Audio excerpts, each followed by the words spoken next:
My name is Sharri Burggraaf, and this is my husband, Frank. We've been married for 29 years. We've known each other for 34 years, and he's been my best supporter. Welcome to everyone that's attending online. It's good to see some friendly faces and some new faces. I'm a survivor of ritual abuse and mind control, but more importantly, I'm a wife and mother and a nana. I would like to say for anyone here who has DID, all of your parts have permission to leave at any time for any reason. I really want to stress practicing self-care. While I'm not a licensed professional by any means, I have had over 30 years of recovery.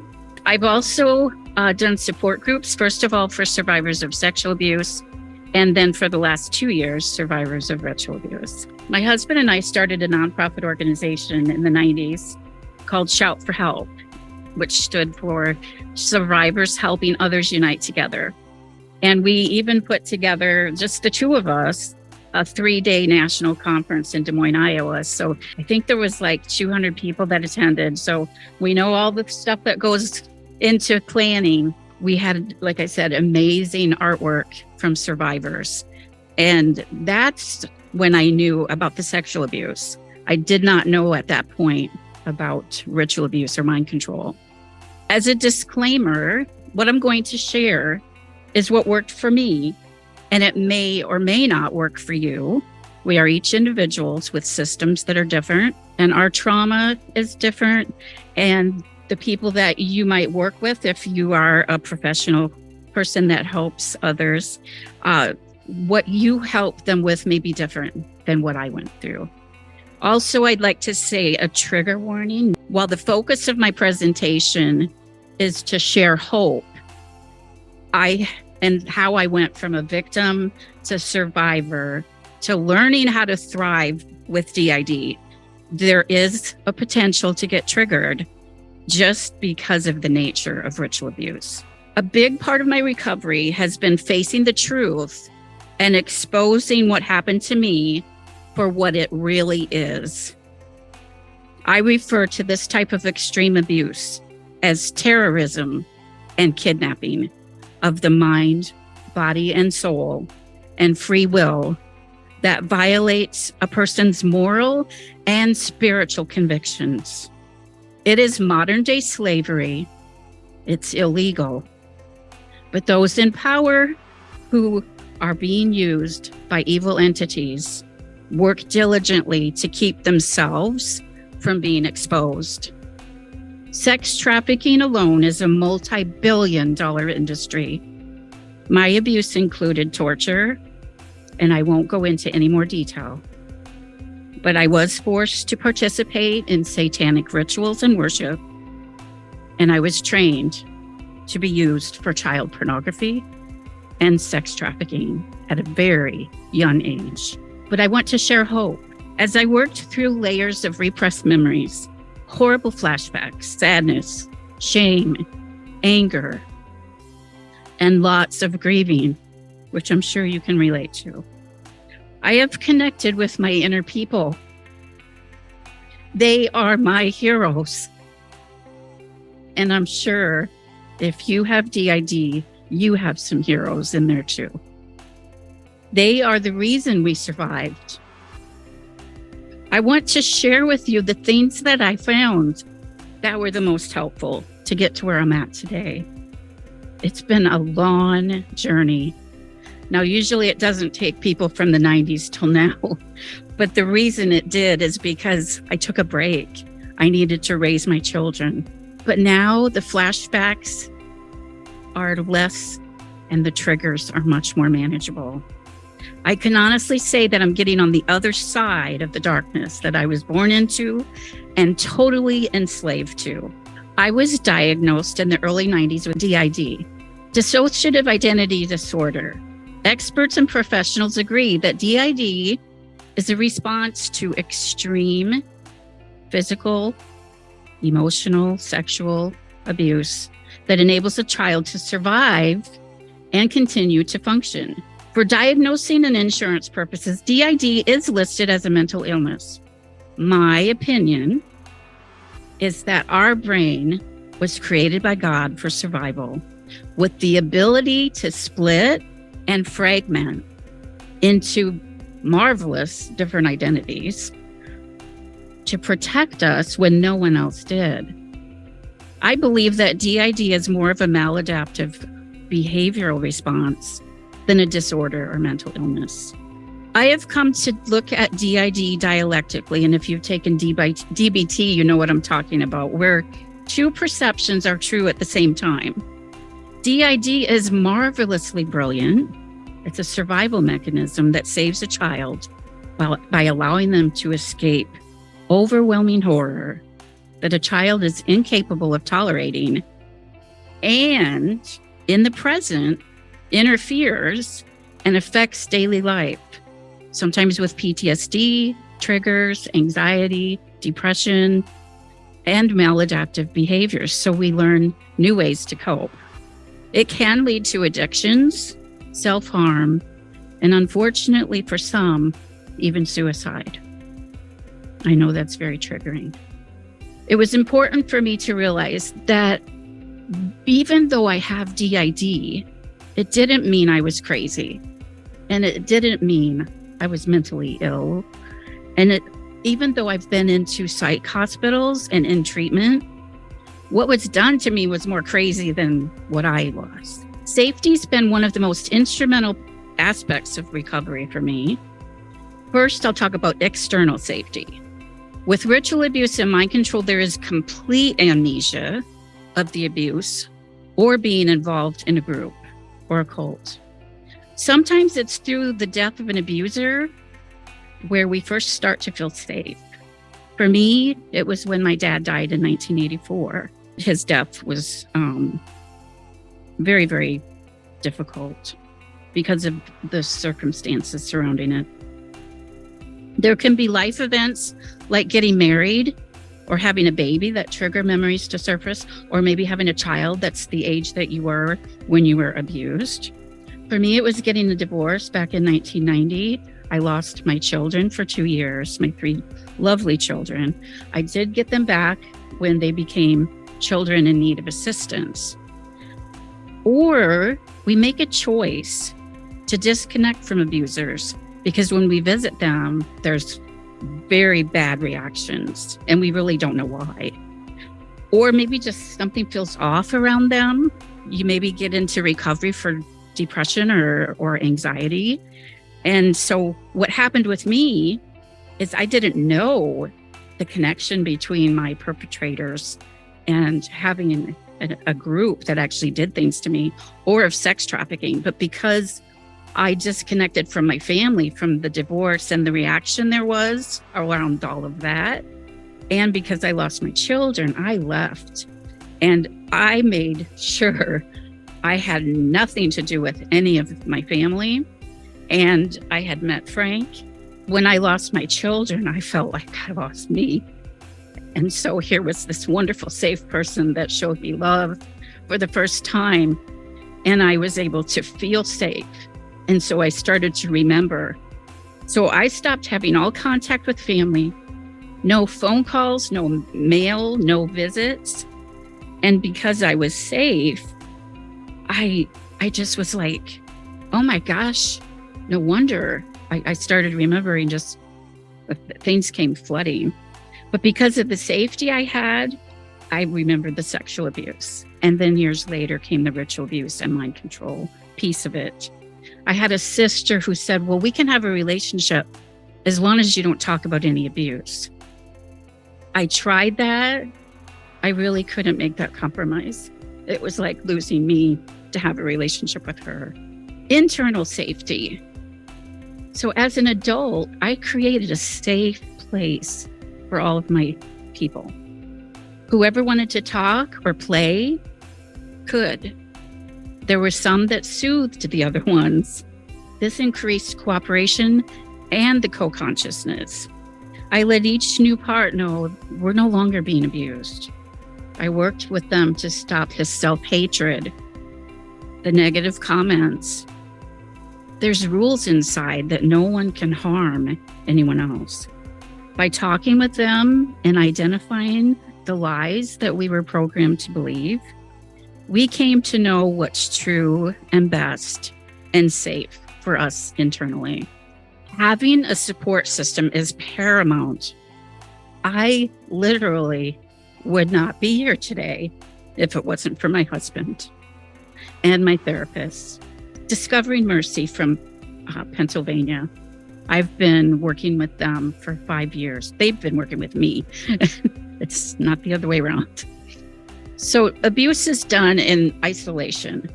I believe recovery happens the best in the context of a relationship.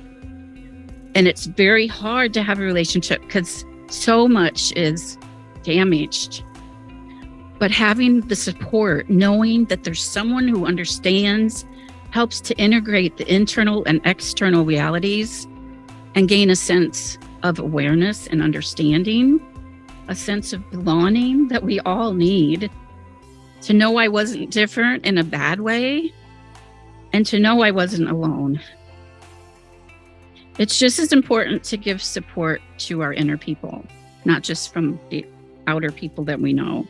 Attunement is the reactiveness we have to another person as they show us or we show them that we care, and is the process by which we form trusting relationships. Secure attachment is established through attunement in infancy, usually. It was very hard for me, as it is for all survivors who were not given the care or connection needed as a child, to emotionally connect to a therapist or a support person when we haven't been given that as a child. For me to have healing and develop a healthy attachment with others and with myself, it was important to have this from a therapist and a support person, and to give these things to myself. How? By offering a safe presence, providing meaningful reflection, guidance, helping me learn to set boundaries, regulate my emotions, and gain self-awareness that led to positive change, growth, and secure attachment with my inner people and with others. Next up, my husband, Frank, who has been, like I said, my biggest support person. He's going to share the things that we learned, what worked and what didn't work over the last 34 years to best support me, and what was the most relevant to achieve that attunement and attachment. So go ahead, Frank. Okay, as Sharri just said, I'd like to reiterate what we're talking about might not necessarily work for all of you, but it certainly, through the years, has been something that we've been able to adapt to work for us. And one of the most important things, I think, is to be able to promote trust. In order to do that, it's important that the support person is reliable. If we say we're going to do something, then follow through and actually do that. Being dependable and consistent and predictable is very important for a survivor. That provides stability, something that is not part of the DID and survivor community is stability. It's important to be genuine without teasing, saying things or doing things to cause the survivor to question their reality. Believing them is definitely a necessary part of trust. It's so important that we do let them know that we believe, even some far out things that seem far beyond our imagination. These things happen. It is a reality in our world today, unfortunately. So it's important that we support our survivor by believing them. It's important to offer the support to help them to be able to cope, providing guidance, give information, make suggestions when asked. Don't give advice or opinion, but give comfort using kind words. We can soothe with appropriate safe touch. Of course, it's important to ask the parts if they're okay with touch, but touch can diffuse anger. We found out it's very important to touch someone if they're angry, if they'll allow it, because it just diffuses that anger, and it really helps a person to become grounded again in reality. Connecting is very important. Try to put ourselves in their shoes by allowing them to be genuine and authentic selves. It's important to try to see things from their perspective, even if we disagree with them. And it's important to be attentive to nonverbal cues, body language, facial expressions, body posture. All of that is very important to be attuning to, because there wasn't much of that in the abuse at all. Holding another person and having appropriate safe touch is very important without any expectations of sexual response.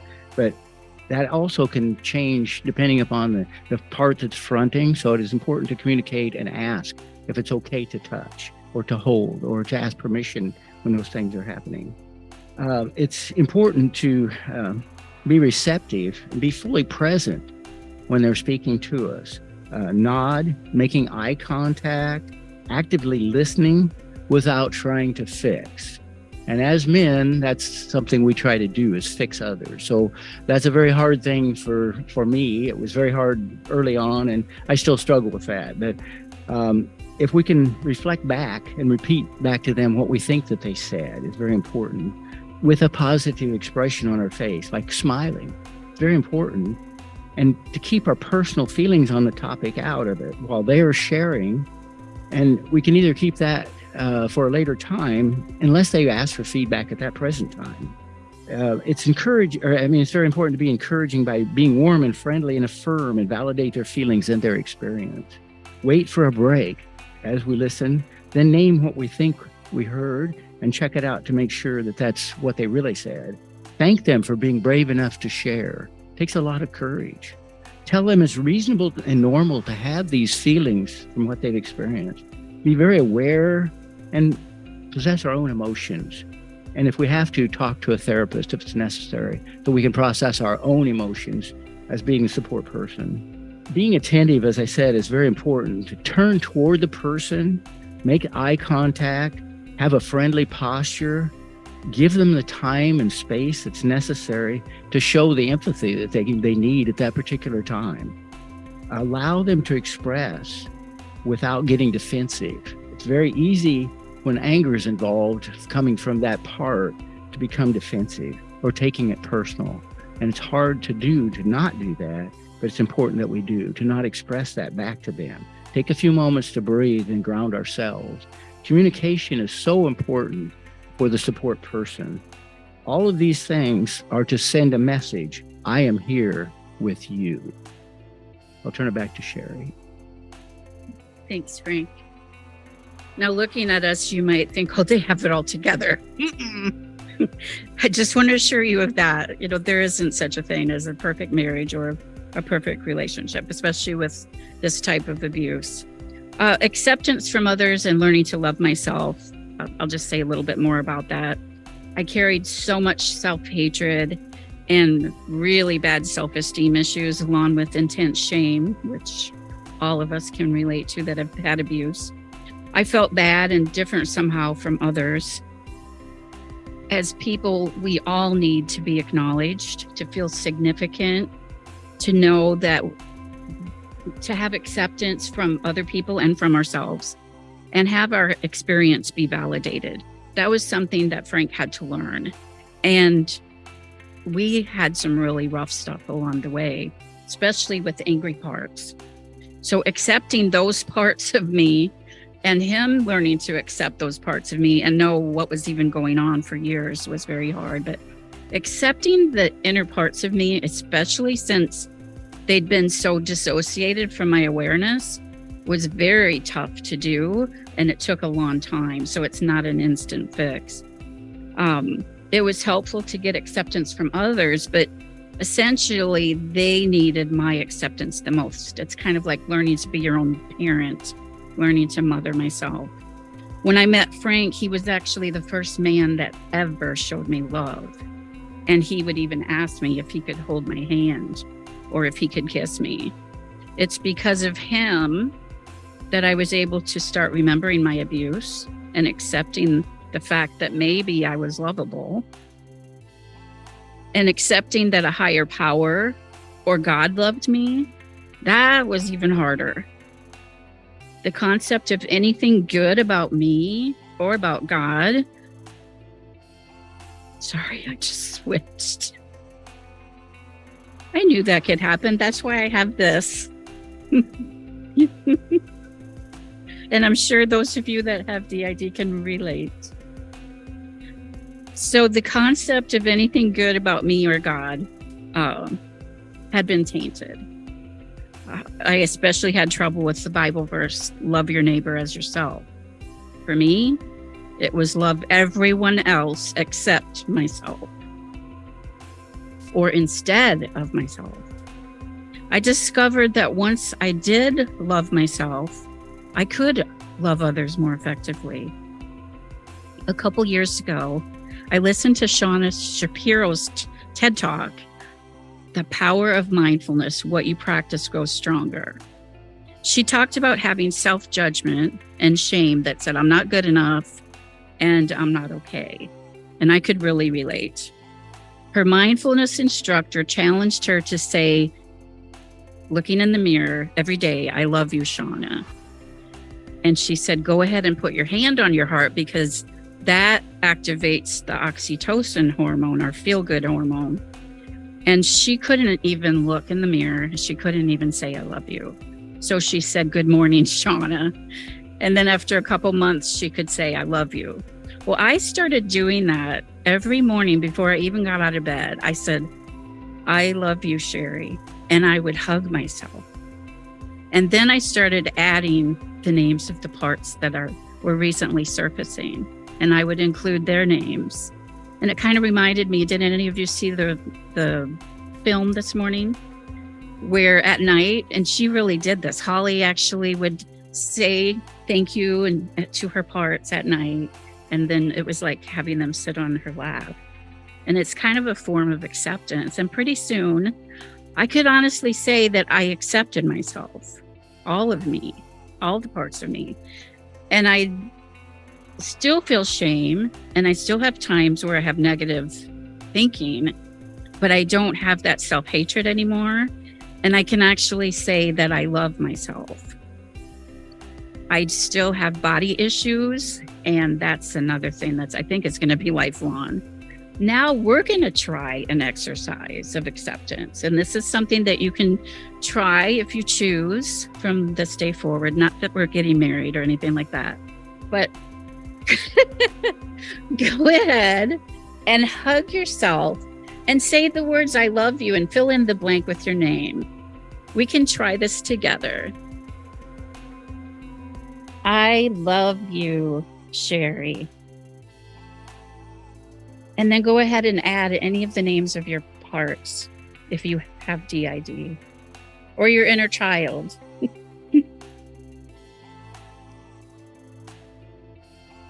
Like I said, what works for me may or may not work for you, but I know that it worked for me. And I haven't done it for a couple months, but I did it for 8 months straight, every morning. Another thing that really helped me was to identify and learn how to express my emotions. Mind control does not allow for the expression of emotions. They are not allowed at all. When emotions have been repressed from trauma, even if you don't have ritual abuse background, it takes a while to learn how to identify, much less express them. Staying busy and distracted does not allow us to get in touch with our feelings. Resisting the emotions, avoiding them, doing what it takes to hold them back actually takes more energy and causes them to build and build. So learning to let them flow brings relief, and with practice becomes much easier. I see someone nodding in agreement. I discovered that emotions actually have a purpose and a function. Did you guys know that? Emotions alert us and signal our brain to have our body respond appropriately. Fear alerts us to possible danger so we can escape and avoid a threat to our life or someone else's. Sadness lets us know we've been hurt or harmed and alerts us to seek out social connection. Anger is a survival instinct associated with the fight response. Our body responds with adrenaline, pumping blood to the hands and legs, with the function of defending ourselves against possible danger or an injustice. Have any of you seen the emotion wheel? Anybody use it? I love this. I wish they had it back when. The primary emotions that we have are fear, sadness, anger, happy, surprise, and disgust. I never knew that disgust was an emotion before. But as you can see from the emotion wheel, if you look at sad, you can see that feelings of shame and depression or feeling powerless is a form of that primary emotion. I discovered that there's body responses with our emotions, a way to emotionally identify that and regulate our emotions. So something I found that was very helpful was to get in tune with what my body was doing to help identify the feeling. Like I had completely, and I mean completely, disconnected from my body and from my emotions.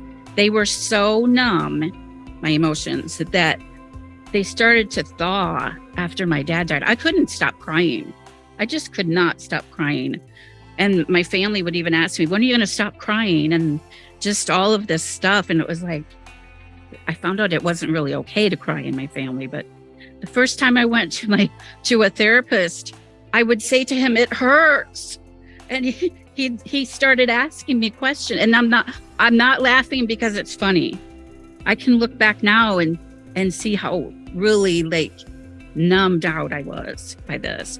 But he'd say things like, what hurts? Until I would get to the place where it's like, I could connect. Oh, I hurt. It wasn't like some nebulous thing out here that, I hurt. And then I started to notice like a gut reaction, like physically, I could feel things in my body that I never felt before. And so I started to kind of tune into that. And for instance, like if I felt fear, I would feel my heart racing and my breath, more shallow. And, like my hands shaking or my whole body sometimes. I would be able to take some deep breaths, connect in with myself, like the body stuff that was going on. And then that would help to, like when I would take a deep breath and then exhale, pretty soon the body responses would start to calm down and my heart rate would go slower. And it was just like, oh, wow, this is kind of cool. It really works. So this is also helpful for support people, especially when dealing with Raven.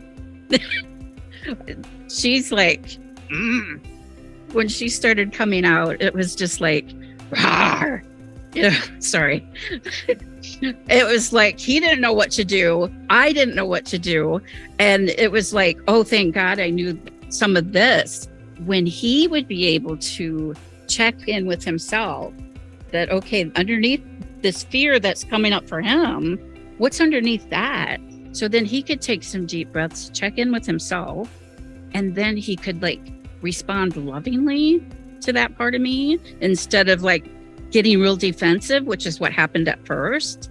We both were like in this battle, and I am not kidding you. I'm not going to sugarcoat it. It was horrible. And I physically abused him. I hit him. I bit him. Whatever happened, it was not okay. But these parts need to learn. They're not in that survival anymore. I wasn't being trafficked anymore. I wasn't being tortured anymore. But they don't know that it's safe. That was so helpful to learn emotions, to learn body responses, to learn how to, like, both of us kind of learn these skills so that we could have a relationship and stay married. Naming my emotions like if you try it, the next time you feel an emotion, just say it out loud. I feel angry, or I feel sad. It's like when I would name my emotions, it automatically helped to lower the intensity of them just by saying it out loud. I think cognitively, our brain makes the connection, and then we can cope with what's actually going on instead of all the stuff that's coming at me from the past, because it's like it's all back. And so then I could deal with things with the best possible outcome. I put together a list of truths for survivors that help me cope with my emotions. And I'm hoping that these are very powerful statements for each of you that need to hear this. I survived the original abuse. I can survive the feelings. Telling myself or telling yourself, I will get through this because I got through previous times that were even more emotional or just as emotional. Remembering that my flashback emotions were coming from a child's perspective without the adult logic and reasoning. During or after flashbacks or triggers, feelings can be so intense and feel like they're going to last forever. Many of my parts that had, and this is possibly triggering, so I want to just put that out there. I had parts that were jailed and imprisoned, caged, and tortured.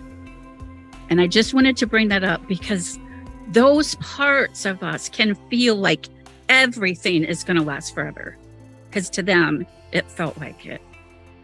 Another truth that is really powerful is that there's to know this before it happens. Then when you're having that flashback, you can think, okay, there's a peak to emotions, and they do come back down again.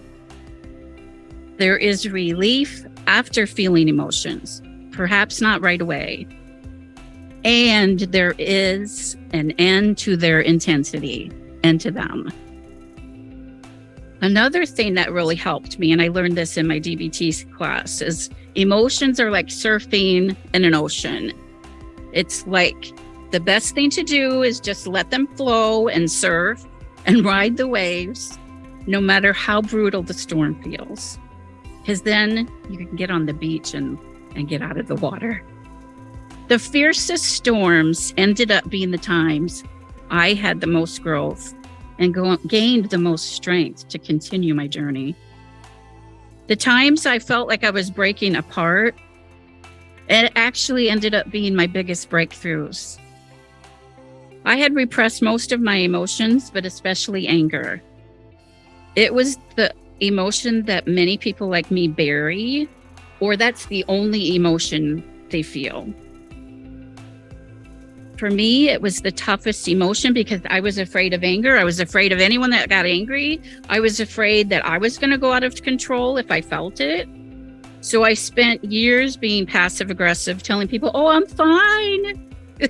When inside, deep down, I was seething with rage and resentment and bitterness, and anger would come out sideways. I'd end up having fits of rage, and you can ask him, yelling, stomping, banging cupboards. And it was just like, I wouldn't tell him how I feel. I didn't know how I felt. Somebody did. But as I got in touch with parts that held the anger, I learned that they actually were the ones that had the worst trauma, and they needed the most love and acceptance. It was like anger, though, had become like a separate identity, all its own.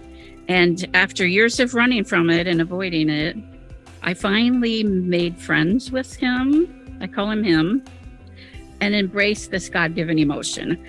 I loved it. Probably about 5 years ago, I think it was, I got a golf cart. And we live in a little tiny 300 population city. And I would get on that little golf cart and I would just race the heck out of that thing, because it's like I could go like riding in the wind, and it's like I could get away from everything and everybody, but you can't get away from yourself. And so one day I got on that golf cart and I had my journal with me, and I went driving back where there was this old school, and there was this playground there and a horse. Animals are wonderful, aren't they? It's like they don't ask for anything, and they don't ask you, what are you doing here? What are you feeling? What's going on? So it was like, here I am, me and my anger, sitting on this golf cart seat. And I wrote the most amazing poem called Amber Waves of Anger. You can actually read it when I get my website completely done. I just put a website together, ariseandshine after abuse.com. And I have my my poem about shame on there, but I will put that poem on the website so you'll be able to read it. But anyway, I was no longer detached from this identity or this emotion.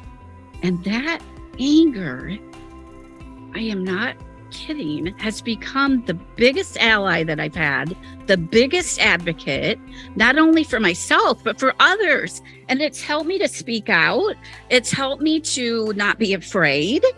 And it's helped me to like really, even in my little corner of the world, I can make a difference. That part of me that I thought was like, get away. Another thing that's very important is physical care. I just want to touch on this because if we don't eat right, if we don't drink enough water, if we don't get enough sleep, exercising for at least 30 minutes a day for me was like this natural antidepressant. And I was able to go off of a lot of medications. But I know still, just like I said, I'm getting to this other side of darkness, but I know that still I have to get enough sleep. If I do not get enough sleep, I spiral. And after I had the knee replaced in July, I started not having sleep and I spiraled and I ended up going in mental ward, it was a horrible experience. But I was confusing him with my trafficker, my handler, my programmer. These were the traffic parts that came out for the first time. Yes, it was good that I could get in touch with them, but not in this way. But anyway, so it's really important, I think, for all of us to take care of ourselves. Like I mentioned before, I took DBT class and I learned some really cool interpersonal effectiveness and communication skills.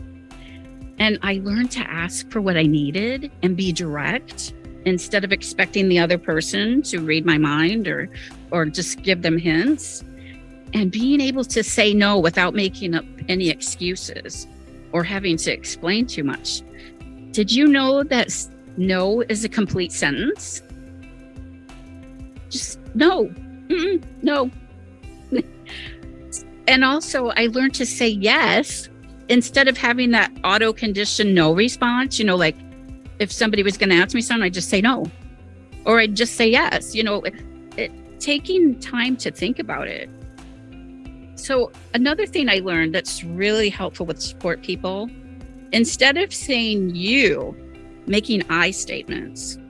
Like, for instance, me saying, I really need you to look at me when I share something with you because I feel sad when you're looking at your phone or doing something else.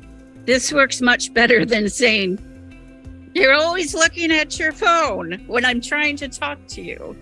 You're never there for me. So learning to communicate was really important. So I try to avoid saying always or never, because this gives no room for another person to be human or for the gray areas that are in between there. Finding my voice and finding yours, I believe, is absolutely essential for survivors. It's like the need for air. To find my voice was to find me.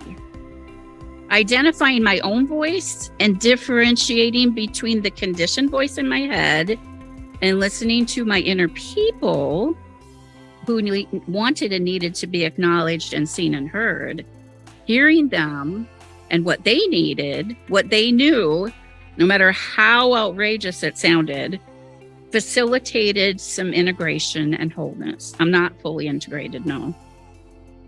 I believe that knowing our insiders is the way to freedom. Getting to know your insiders can be the way to freedom too. Finding our voice by connecting with our inner parts and, yes, the memories that they carry breaks the don't remember programming that survivors of ritual abuse have, or mind control. Connecting with my voices is what it has taken to work together like a team of synchronized swimmers, all swimming and heading for the same goal. Otherwise, it's like this inside, chaos. The ways I did this, one of the ways I did this was to just lay on the bed, grab my teddy bear, and hang on while the flashbacks just came and just let them come. journaling, writing, poetry, doing art, using colors, markers, painting on canvas for parts that were pre-verbal and parts that had more graphic memories. I made videos and chatted with whoever wanted to talk, and it was kind of cool. It's like we get to know each other that way. And writing and videos wasn't enough, though. I started to use my voice by speaking out and breaking the silence. A huge part of my recovery was breaking the cycle of abuse by sharing my story with other people. And this is the part that's important, with other people who believed me and supported me. This broke the silence and the power that my abusers had over me. It broke the control that they had over me. By saying I was abused to my husband or therapist, and then in public, I released the shame and took back my power. By naming my abusers, which I don't do a lot, I put the blame back onto them where it belonged. Speaking out broke the don't tell conditioning. I shared my story and poetry. I have a YouTube channel and a TikTok.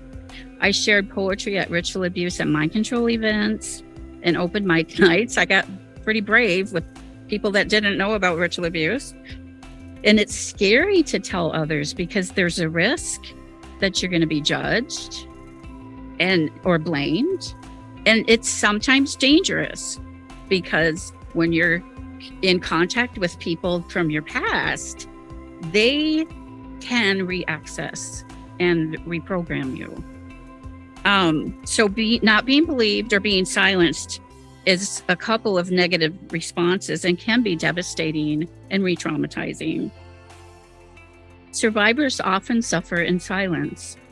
Some, unfortunately, never tell anyone. How brave you all are for being here, for breaking the cycle of abuse, and for breaking the silence. Give yourself a hand. For real.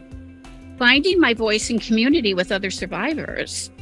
Abuse is done in secrecy in the context of relationship. I know I said that earlier, but recovery for me needed to be done in relationship to break that isolation.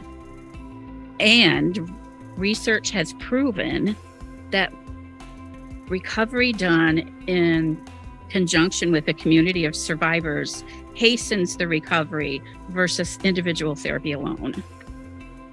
Being vulnerable and heard, witnessing each other's stories, creates solidarity, a sense of belonging that we're valued and worthwhile, that we're worth something. And it encourages and empowers the whole group, just like this. That's being together this weekend. It also broke the conditioned belief that I can't trust anyone, and it's the only way to stay safe if I'm in quiet seclusion. I can honestly say that my healing accelerated tremendously, and I've had faster progress as a result of attending writers' workshops with Lynn Barrett. She's here today. Thank you, Lynn. And some of the online people, I know you're taking the dissociative writers' workshops. And other support groups, I've even been facilitating some of my own. Some mental health professionals say don't listen to the voices. Well, this may be true for some diagnosis, not to listen to voices. I say if you have DID, to not listen to those in the field who say don't listen to the voices. Don't act on impulses of self-harm or hurting others, but listening to our inner voices. They're essential parts of us. They're the key to what happened to us. And I say, listen to your voices. Not being believed or being silenced does great harm. I have had both. It can be re-traumatizing and detrimental. Re-victimization can happen by external people and internal parts. Not being believed reinforces that conditioning belief that says no one will believe you. To break the lie, it is important to believe ourselves, no matter what people say and no matter what people do. I had this happen recently, not that I wasn't believed, but where I was silenced. I reminded myself when I wasn't believed back when that was just one person or one little family that didn't believe me. But look at these other people that do believe me. I think it's more traumatizing when you tell somebody for the first time and you're not believed, or if the person that you tell is someone that's very important to you. But the more progress we have in our recovery, the more we can let that not keep us held back, because then we can say, who does believe us? When I was silenced by external people just recently, it was devastating. I had parts who had just found their voice, new ones, and it affected my entire system. Lynn can attest to that. For several months, after all the progress I had made, I wanted to just withdraw and give up. It undermined the self-confidence that I had. And what did I do to empower myself? I refused to blame myself. Of course, at first, it's like, oh, you shouldn't have said anything. You shouldn't have done anything. But I had to believe the truth. I was not bad for talking. I continued to accept my parts. If I would have went with what I felt, I would have rejected my parts. But I processed my emotions with my therapist, with my support group. I talked things out with the people that I could.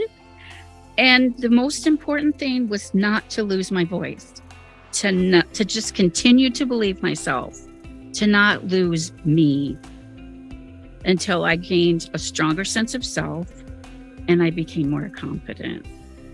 I encourage you and all of you listening to not lose your voice, no matter what people say, no matter whether you're believed or you're not believed. Rehumanization after dehumanization.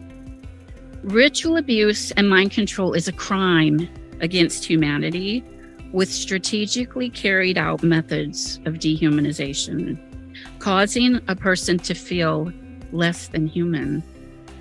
Perpetrators try to get a person to accept and engage in behaviors that they know are wrong and are treated without any human dignity at all. My abuse included horrible acts of cruelty, deprivation, and torture. As a result, I had a really hard time believing that it was okay for me to get my needs met, or that I had any worth at all. The process of rehumanization was knowing my intrinsic worth and realizing that all humanity shares core needs and values. I began to embrace all my needs and my humanity as I found my multiple me's.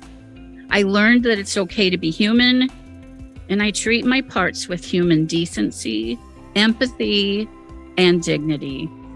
Having no hope can be a product of being abused. It can also be a defense mechanism or way to cope after trauma.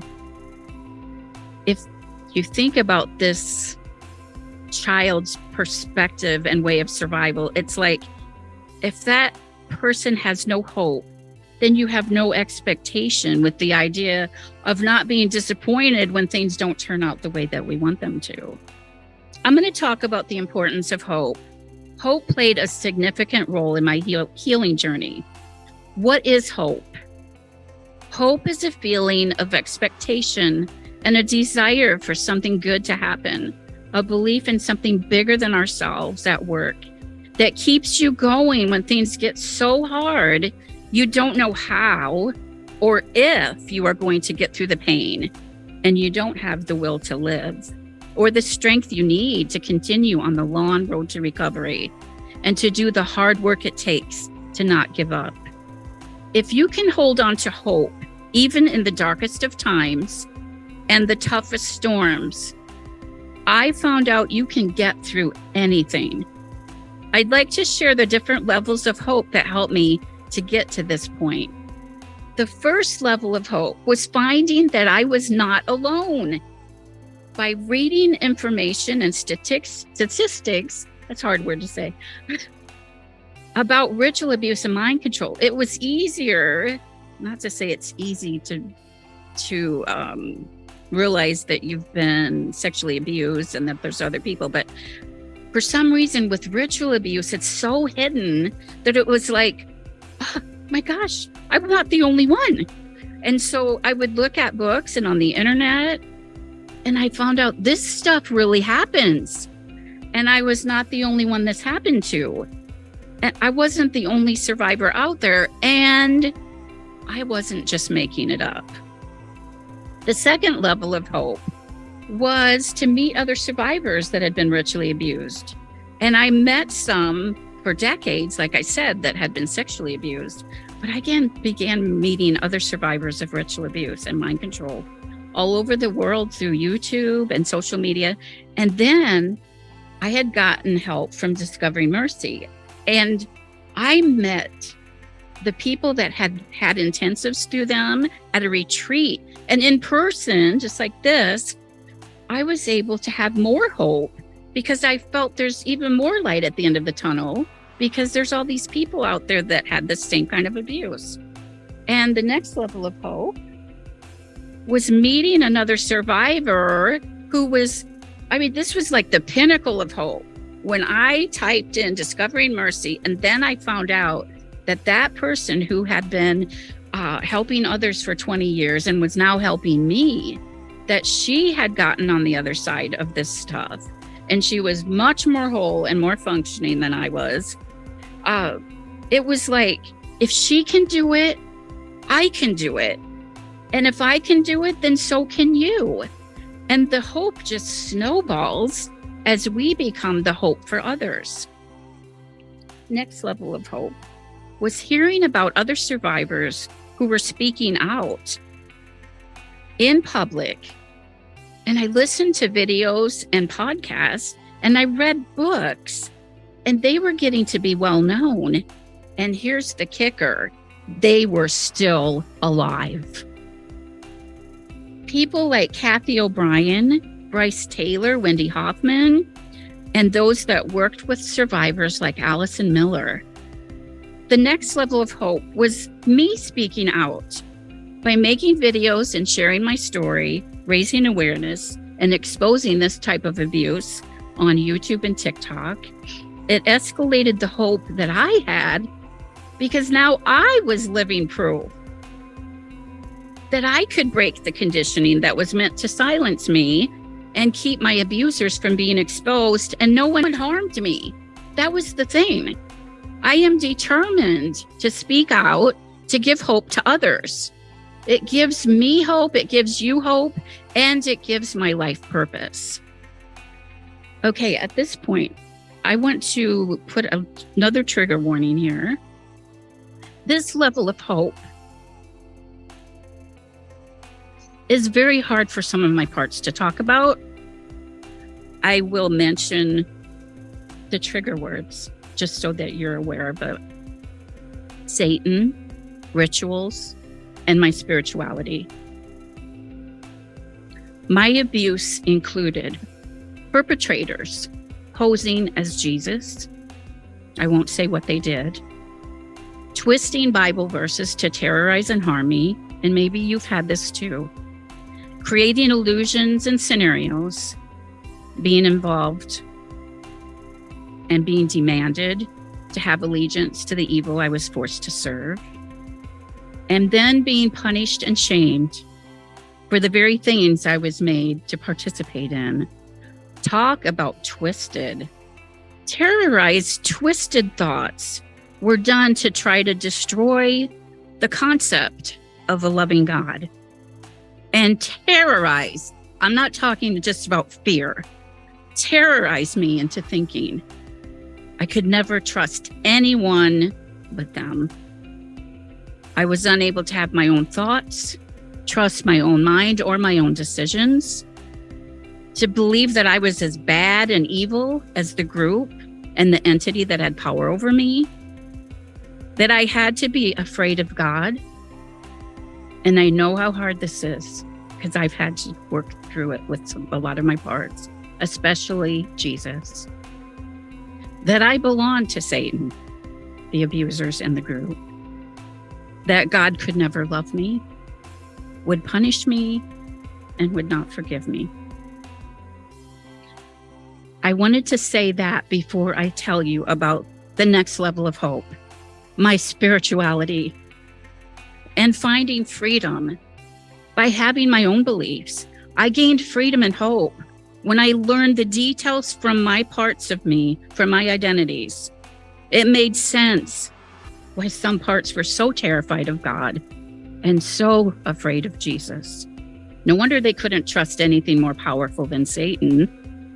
I identified the lies of programming. For example, what was done to us was evil and bad. We were not evil and bad.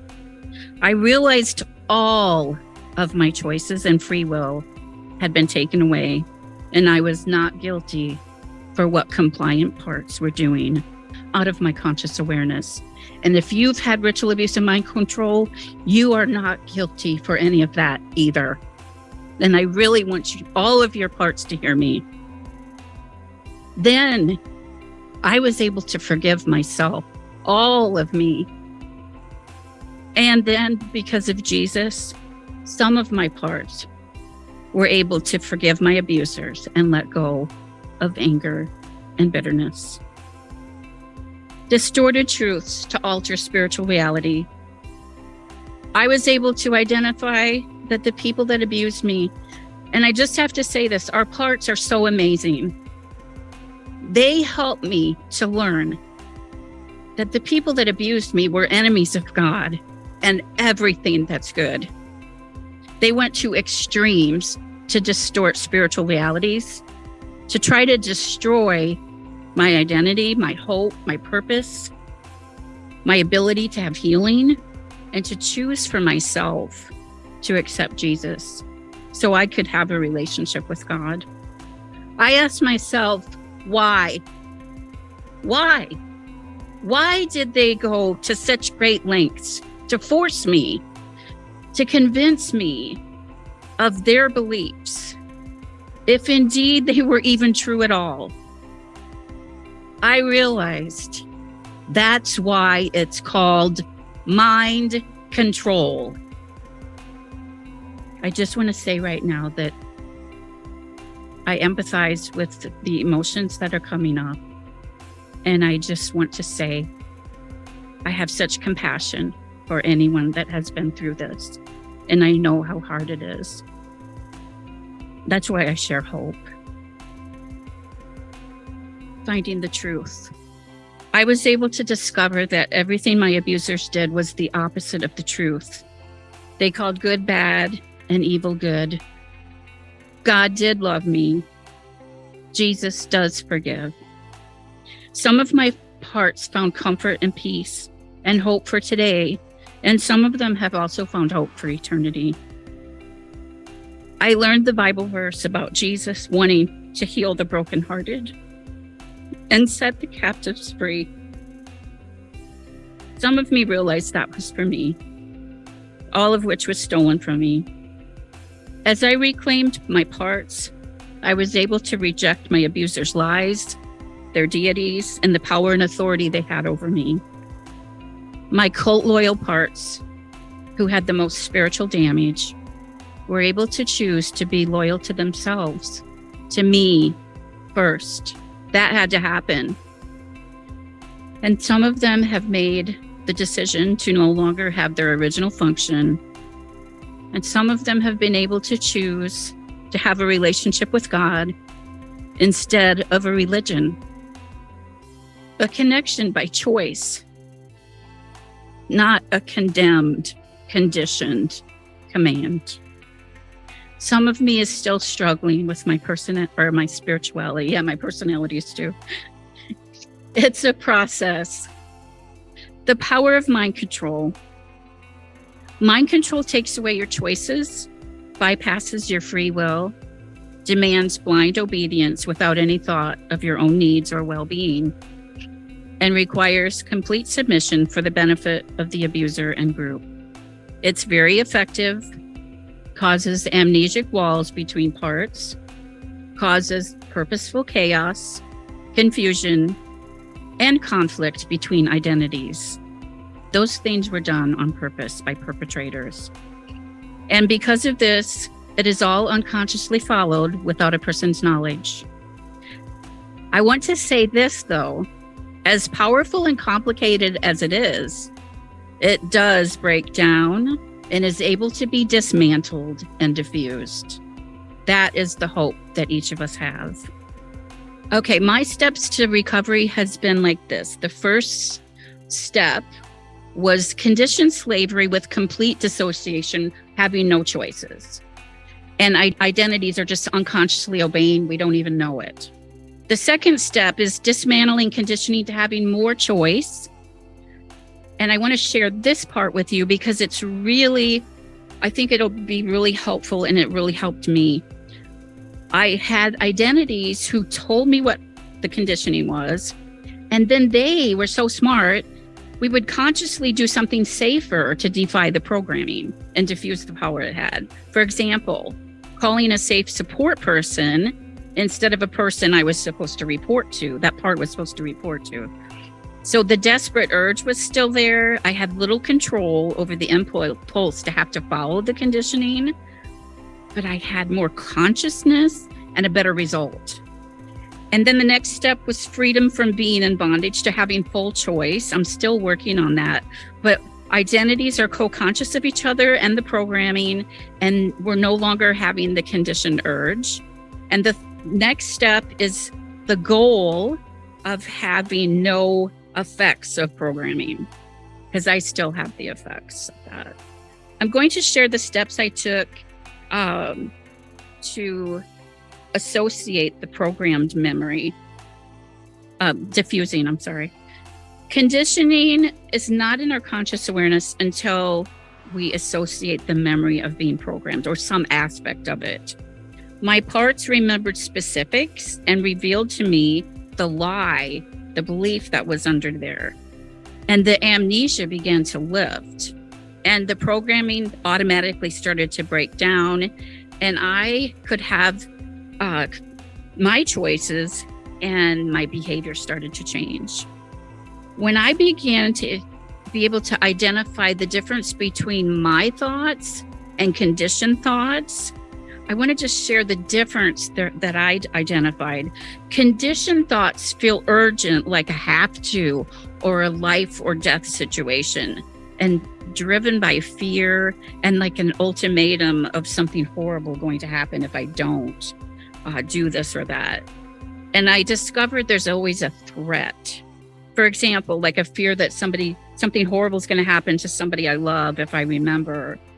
Another example that I had was that I would be charged with a crime by the authorities if I remember or if I tell someone. And I wasn't guilty. I wasn't to blame, but that was there. Saying the opposites,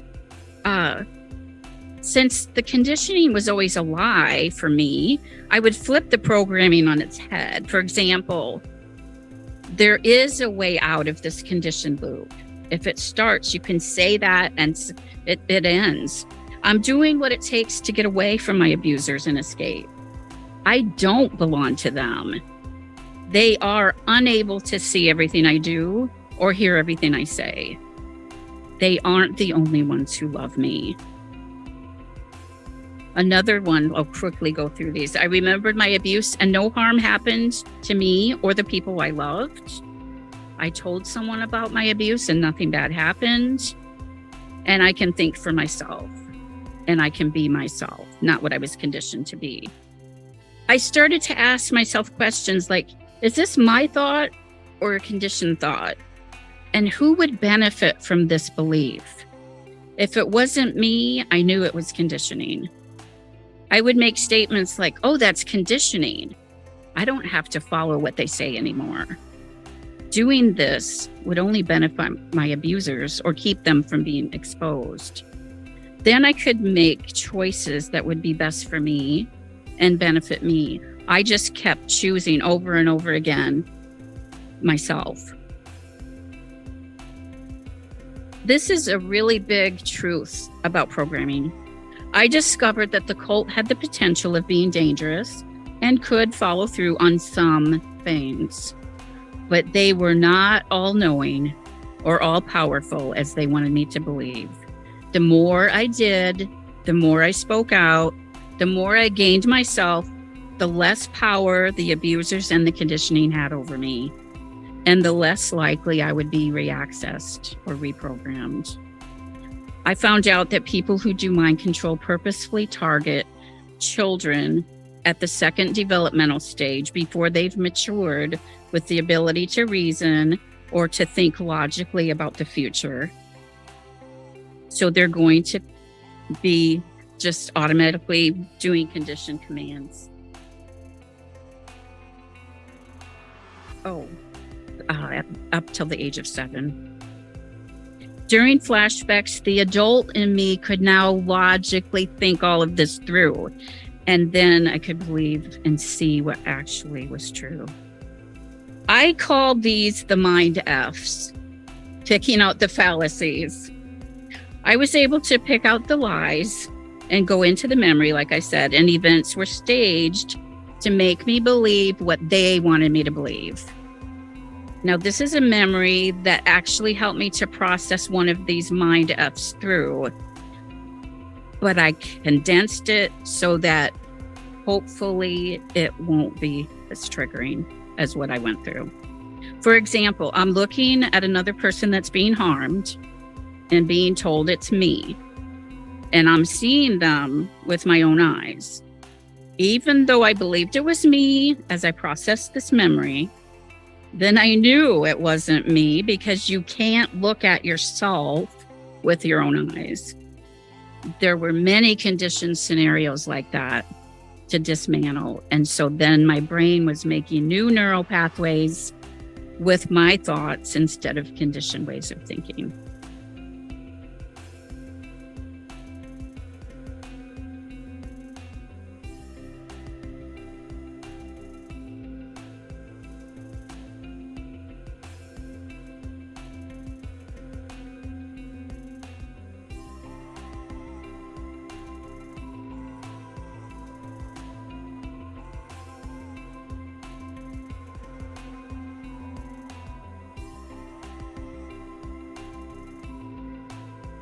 Reclaiming myself and my thoughts and my choices. As I reclaimed all of these things, and especially my free will, I began discovering what my core beliefs were about myself and others and the world, my own spirituality, which I already talked about, and I became more whole. I sensed my own identity and what it means to be me apart from my abusers and the conditioning. Unpacking the blame. Programmers purposefully exploit the phenomenon of a child being egocentric and making us take on the blame. As I unpacked, kind of like a suitcase, the repressed memories, I unpacked all this internalized shame and blame, and I knew then it wasn't mine, and I gave it back to my perpetrators, who were the rightful owners.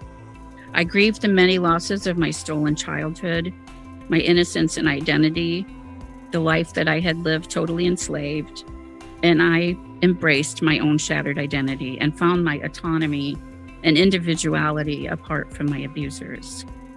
I could be me and live out my life.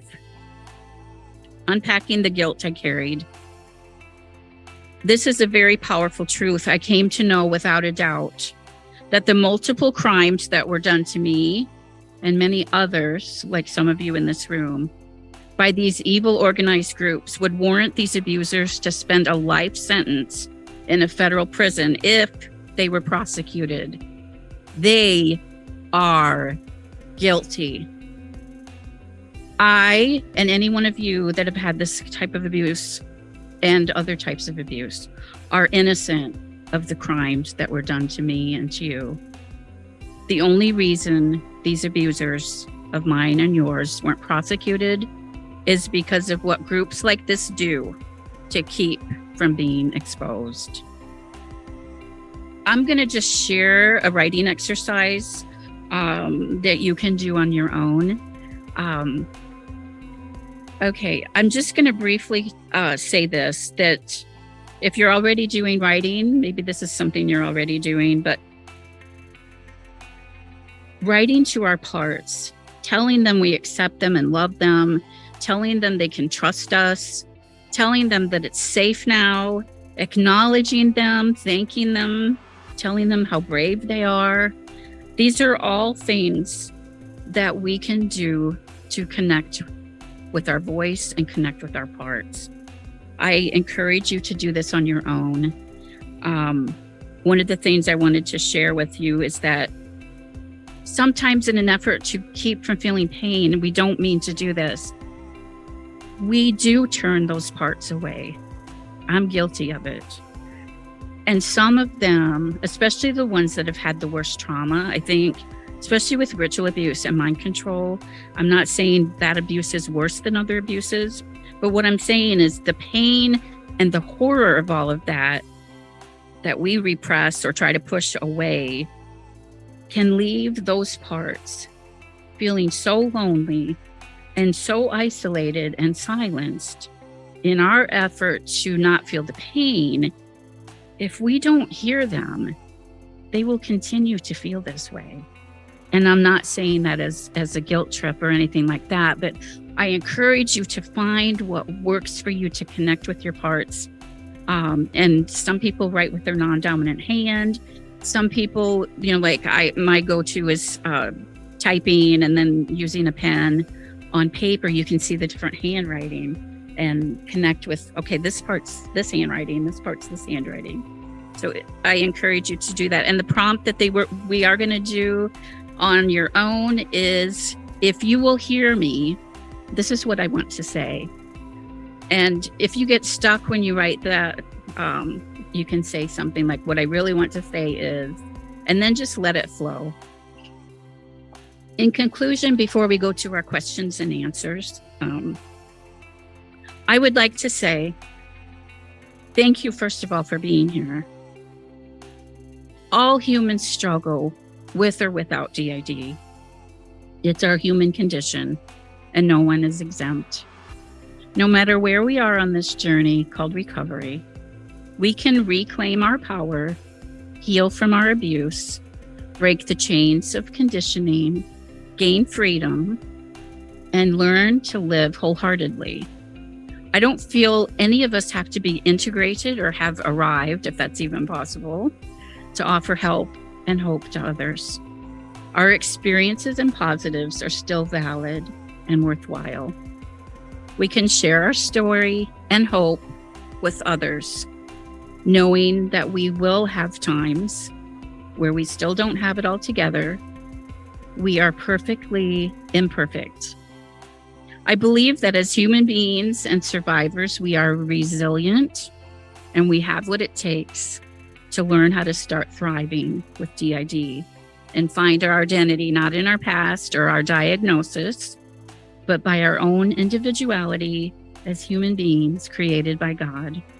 Each time we struggle and remember the other times, we can get through it again. We can gain strength. We can have hope that better times are ahead. So keep working, keep fighting. It's okay to have struggles, another layer to unpeel, but it's not okay to give up. Too many survivors have given up. I believe that setbacks can prepare us for comebacks. If others before us can, if I can shine, then so can you personally get on the other side of the darkness or professionally help those you work with or support. I really want to thank you for being here, and we'll go ahead and open it up for either of us to answer questions. Have any questions? Anybody like to? Yes. Can you speak up just a little louder, please? Okay, the question is, why do you have to feel it? Is it not enough just to name it? Why do you have to feel it in your body? Good question. Thank you. I think it's a matter of like what works for me might not work for you. But for me, being able to name the feeling and identify it was one way of expressing emotions. And since I was so disconnected from my body and I needed a way to help regulate my emotions, being able to identify the feeling in my body and what my body was doing, all it really did for me was help me to like then be able to take some deep breaths and get the body responses back down, so then my emotions would regulate.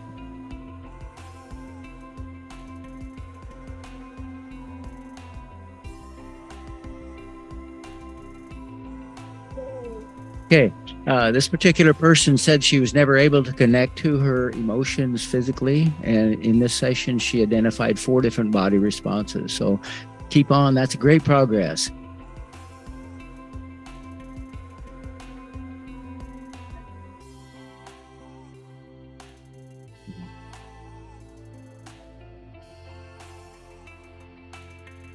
I'll try and paraphrase this for the people online. The particular sharing was that how do you know these physical feelings are actual responses to the trauma? And this was a way to identify the session during it. There was different responses that really was validated as being a physical response to the trauma instead of just say a physical tightness in the chest resulting in, say, a tight bra. So I think that's very good, very healing to hear that this is reaching. That's the purpose of this. So thank you. Yes. Do we have a microphone that can? Okay.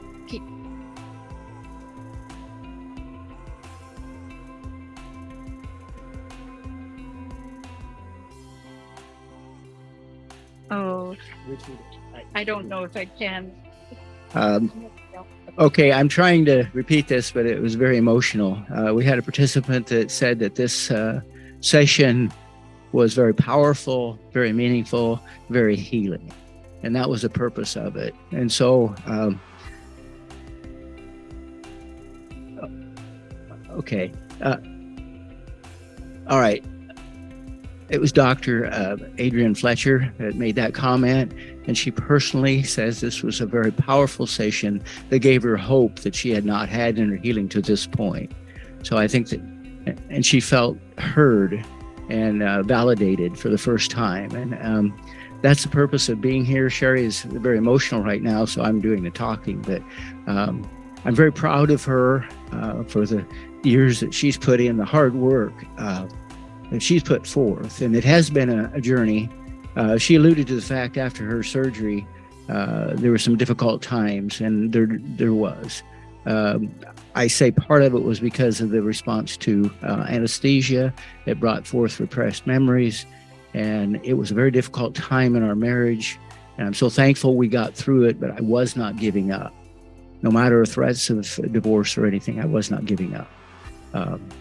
When we say our marriage vows and people say, I didn't sign up for this. Yes, you do. For better, for worse, in sickness and in health. It's all right there. You do sign up for it. And it's important to stick by your spouse, stick by your partner, no matter what.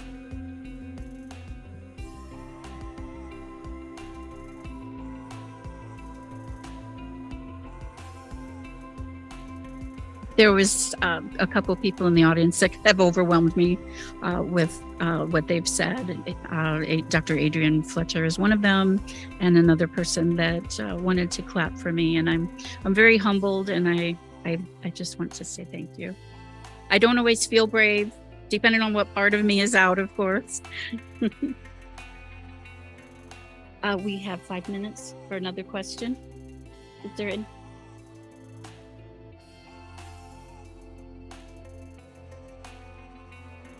Was there any virtual question? Okay. Does anybody here have any more questions or comments? I'm I'm actually a part right now that's pretty okay.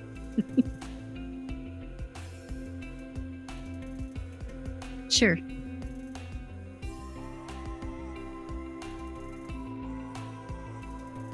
Yeah, can you repeat the question?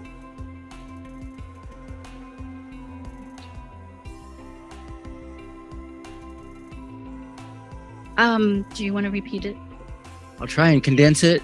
This particular person online was asking about repressed memories and traumatic response to what the programming is, and wondered if there was any suggestions of how they might deal with internally, being able to process that, and to be able to, if Sharri had any suggestions toward that. I think that's kind of in a nutshell. I had the same type of brainwashing. So I can say that the best way to push past that conditioning is to find a way to connect with whatever part has that belief that they carry, whether it's talking to them out loud, writing to them. And the more that you can do that, you can get through to that part that it's safe, and that then they can know that it's okay and nothing bad is going to happen to them, and that then they can learn by doing it more than once. Usually it takes a few times of connecting, that whatever the belief is that was put there is not true. So I would say keep doing it and don't give up, because it's hard to push past, but it is possible. I hope that answers. Okay, yes.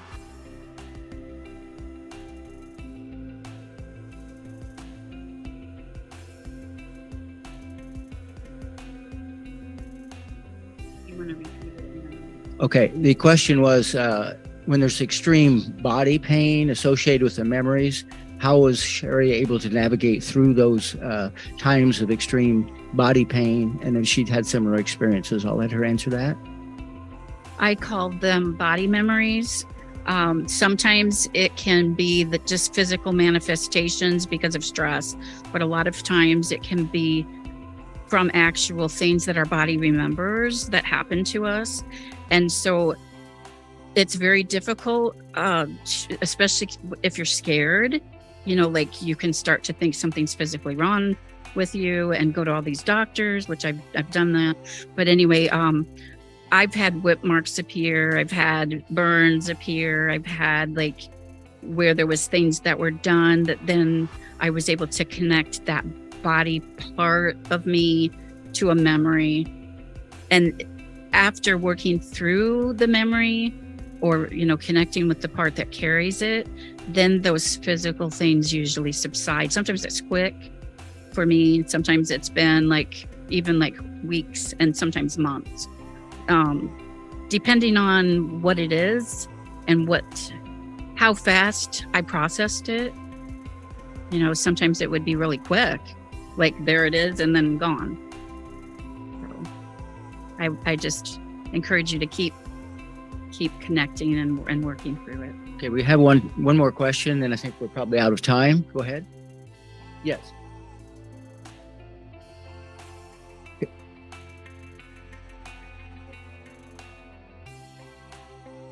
Okay, I'm going to paraphrase real quickly because we're running out of time. The question was, how do you believe your parts when these memories are so bizarre that they don't seem like even possible? So I'm going to let Sharri quickly answer that. Yeah, I think because of the denial system being so dissociated, any of the memories being dissociated, it's depending on where you're at in your recovery, if you are still dealing with the DID diagnosis, and it's hard to believe that even, that's another whole thing. But the more I was able to just hear them, no matter how outrageous it was, and just be open to, okay, this possibly could have happened. As I worked with each of the parts, it became where it's I think I kind of went in and out of denial. And then that became less and less as I got to more, like when I learned that, okay, there's all these other people that this has happened to, I really need to believe these parts of me. I think that helped lift a lot of it. So I guess we're out of time actually, but I hope that answered a little bit. But we all have that tendency, I think, to not want to believe it because it's like it wasn't a part of our consciousness before. Yeah. Right. Exactly. That's a really good point. Thank you. She was just saying that it's part of what the mind control does. It's like conditioning, and the beliefs are really solid in there, so it takes longer to break through that too. Thank you all for coming, and I hope that your recovery continues and that you can come again next year. And I know Jamie's going to be saying something at the end here.